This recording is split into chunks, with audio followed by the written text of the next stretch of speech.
बादब्बा मुलाहजा में मैं फजल इमाम मलिक। बिहार में विधानसभा चुनाव निपट गए, नई सरकार बन गई, पक्ष और विपक्ष को लेकर बहुत सारी बातें हो रही, और इन सब के बीच राजनीतिक गलियारे में एक तीसरे मोर्चे यानी ग्रैंड डेमोक्रेटिक सेकुलर फ्रंट की भी चर्चा हो रही है। इसके भविष्य को लेकर बातें की जा रही है। क्या ये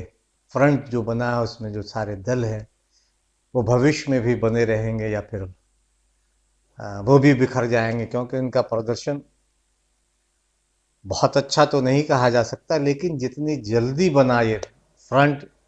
जितने कम समय में उसने अपनी पैठ बनाई, वो अपने आप में और लोगों तक पहुंचा, लोगों तक अपनी बात पहुंचाने में बहुत हद तक कामयाब रहा ये फ्रंट। लेकिन फिर भी बहुत सारे सवाल इस फ्रंट को लेकर, हम इस पे बात करेंगे। लेकिन इससे पहले एक गुजारिश, एक निवेदन है कि अगर अभी तक आपने बादब्बा मुलाहजा को सब्सक्राइब नहीं किया तो सब्सक्राइब करें, लाइक करें और ज़्यादा से ज़्यादा शेयर करें, ताकि हम आपकी आवाज़ बने, आप हमारी ताकत बने। जितनी मजबूती से समाज के उस सेक्टर को जो वहाँ से भी नाराजगी और वहाँ भी नहीं जाना चाहते हैं, उनको अपनी ओर कैसे, अपने गठबंधन की ओर हम लोग कर लें, ये हम लोगों की कारीगरी के ऊपर और हम लोगों की मेहनत के ऊपर डिपेंड करेगा। तो यह आशा की किरण है। अब हम लोगों को तत्काल अपनी अपनी पार्टी का भी काम करना है, और गठबंधन के स्वरूप के हिसाब से सदन के अंदर आप लोग हैं, बिहार के लोग तो निश्चित रूप से देख रहे हैं, खास करके सीमांचल से आप लोग आए हैं, जो साथी जीत कर आए हैं, मैं उनकी बात विशेष रूप से कर रहा हूँ। ऐसे आप पूरे बिहार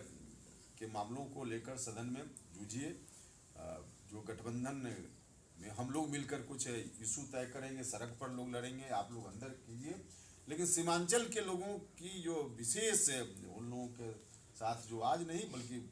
पहले से सबसे पिछड़ा हुआ इलाका बिहार में सीमांचल का इलाका है,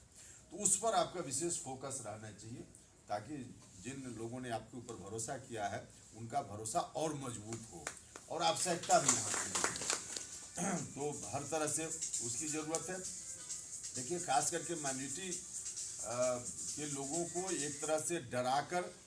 या लालच देकर वोट लेने का काम लोगों ने किया है। अब तक डराकर कि भाई नहीं दीजिएगा तो फलाना आ जाएगा, तो फिर आपके साथ क्या होगा आप समझ लीजिए, और नहीं तो फिर उस रूप में हम आग्रह यह करना चाहते हैं कि इस कोशिश, उन लोगों की जो यह कोशिश हुई, जिस कोशिश में लोग सफल भी होते रहे, उस कोशिश का परिणाम है, भले सत्ता उसके अनुकूल आ गई, पहले भी रही है सत्ता, लेकिन जो ओरिजिनल इशू है, ग्राउंड रियलिटी है, लोगों का शिक्षा का सवाल हो, स्वास्थ्य का सवाल हो, भुखमरी का सवाल हो, हर तरह से उन सवालों को ओझल किया गया हमेशा, उस पर कभी बात हुई ही नहीं है, खासकर माइनॉरिटी के लिए। इसलिए हम आग्रह करेंगे कि उन सवालों पर जरूर, अब सीए एनआरसी का जब मामला चल रहा था, उस वक्त भी हम जहाँ जहाँ गए हमने नारा दिया, हमने कहा कि भाई सीए नहीं चाहिए इतना कह के चुप नहीं होना है, एनआरसी नहीं चाहिए इतना कह के चुप नहीं होना, इतना कह के चुप होंगे तो कोई बैठा हुआ है जो कोशिश में है कि इसी पर लोग उलझ के रह जाए। हम लोग को उलझना नहीं है, इसमें इसका विरोध तो करना ही है, विरोध करें, लेकिन विरोध के साथ साथ हम कहें कि सीए नहीं चाहिए लेकिन शिक्षा हमको चाहिए, एनआरसी नहीं चाहिए लेकिन रोजगार हमको चाहिए, दोनों बात साथ साथ करनी चाहिए। तो जो इशू है कॉमन पीपुल का, उस इशू को लेकर हम लोगों को जितना सड़क से लेकर सदन तक जूझेंगे, लड़ेंगे, इतना आगे आने वाले दिनों में मजबूती मिलेगी, और समय बीतते देर नहीं लगता है। माननीय विधायक लोग जीत कर आए हैं, इनको यह बात अच्छी नहीं लगेगी, लेकिन 5 साल गुजर जाएगा बहुत जल्दी। इनको तो लगा कि अभी जीत के आए हैं, कौन है कि 5 साल जल्दी गुजर जाएगा, लेकिन वक्त अपने हाथ में होता नहीं है। हम और आप बोले या ना बोले, वक्त अपने हिसाब से चलता रहता है, तो देखते देखते चीज़ें चली जाती है। तो इसलिए हम लोग मजबूती से करें, और फिर आज भले जिस रूप में हुआ हो, आगे इस गठबंधन को नंबर 1 का गठबंधन बनाने का काम करना है, और बनेगा बनेगा, तो यही कामना है। और इन्हीं शब्दों के साथ अच्छा,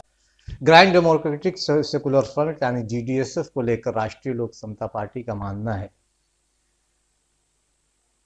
कि फ्रंट ने बहुत मजबूती के साथ चुनाव लड़ा। नतीजे अपेक्षित नहीं रहे। पार्टी के राष्ट्रीय उपाध्यक्ष हैं शंकर झा आज़ाद, उनका कहना है कि हमने अपनी धमक तो बनाई, फ्रंट ने अपनी धमक बनाई और हर क्षेत्र में, बिहार के तमाम इलाकों में फ्रंट की चर्चा हुई, फ्रंट ने वोट भी हासिल किए और करीब 50-60 सीटों पर 5,000 से लेकर 44,000 तक वोट भी लाए। सीट सिर्फ 6 ही जीती, लेकिन चुनाव में उसने महागठबंधन को भी परेशानी में डाला और एनडीए को भी डाला। एनडीए का तो हाल यह है कि शाहबाद क्षेत्र से जेडीएसएफ की बदौलत पूरा एनडीए कुंभा खत्म हो गया। न जेडीयू का कोई उम्मीदवार जीता, न भारतीय जनता पार्टी का। मगध के कुछ क्षेत्रों में भी और वहाँ बक्सर वगैरह के इलाके में भी कमोबेश यही हालात रहे। और उधर सीमांचल में जो लोग मुसलमानों के वोट के ठेकेदार थे, कांग्रेस और राष्ट्रीय जनता दल, उनकी भी सिट्टी पिट्टी गुम है, उनकी भी बोलती बंद है। शंकर झा आज़ाद कहते हैं कि हमें अपेक्षित नतीजे नहीं मिले, लेकिन हम मजबूती के साथ चुनाव लड़े। और उन्होंने राष्ट्रीय लोक समता पार्टी की तरफ से बसपा प्रमुख मायावती, एआईएमआईएम के प्रमुख असदुद्दीन ओवैसी, फ्रंट के दूसरे दल जिसमें देवेंद्र यादव हैं, ओम प्रकाश राजभर हैं और संजय चौहान, उनका भी शुक्रिया अदा किया कि उन्होंने राष्ट्रीय लोक समता पार्टी को और राष्ट्रीय लोक समता पार्टी के नेतृत्व में चुनाव लड़ा और उनके पक्ष के प्रमुख उपेंद्र कुशवाहा को उन्होंने मुख्यमंत्री का चेहरा बनाया। खुद उपेंद्र कुशवाहा ने इसके लिए तमाम दलों का भी शुक्रिया अदा किया है। तो जाहिर है कि जीडीएसएफ को लेकर जिस तरह की बातें चल रही, तो शंकर झा आज़ाद कहते हैं कि कहीं कुछ नहीं, हमने एक बहुत मजबूती से चुनाव लड़ा, हमने हर जगह अपनी धमक महसूस कराई, और चाहे वो बक्सर हो, गया हो, शाहबाद हो, या सीमांचल हो, या मिथिलांचल हो, या मगध का इलाका हो, या चंपारण का इलाका, हर जगह एक धमक महसूस की गई इस फ्रंट की। थोड़ी देर से बनी, अगर थोड़ा और पहले बना होता ये फ्रंट तो शायद नतीजे और बेहतर हो सकते थे। जाहिर है कि अभी बहुत सारी चीज़ें इस फ्रंट के सियासत को लेकर हवाओं में तैर रहे हैं। लोग अलग अलग तरह से राय भी दे रहे हैं, अलग अलग तरह की बातें भी कर रहे हैं, लेकिन शंकर झा आज़ाद कहते हैं कि कहीं कोई के फ्रंट के दलों में कहीं किसी तरह की,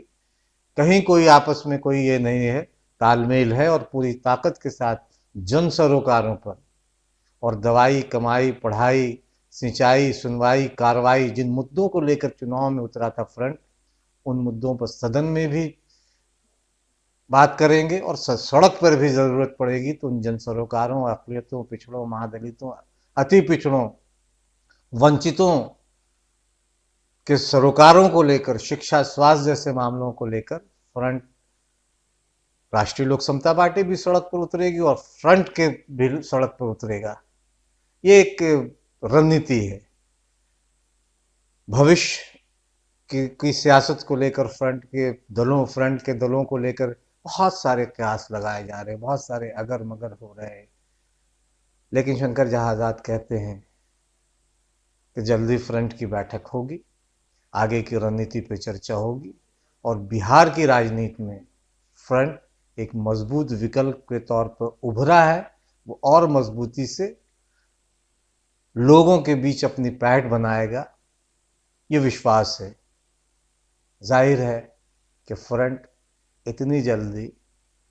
मैदान छोड़ने वाला नहीं है, कम से कम राष्ट्रीय लोक समता पार्टी के नेताओं की बातों से तो ऐसा ही लग रहा है। और सिर्फ राष्ट्रीय लोक समता पार्टी नहीं, एआईएमआईएम हो, बसपा हो, या बाकी के दूसरे दल हैं, वो भी फ्रंट के साथ मजबूती से खड़ा है।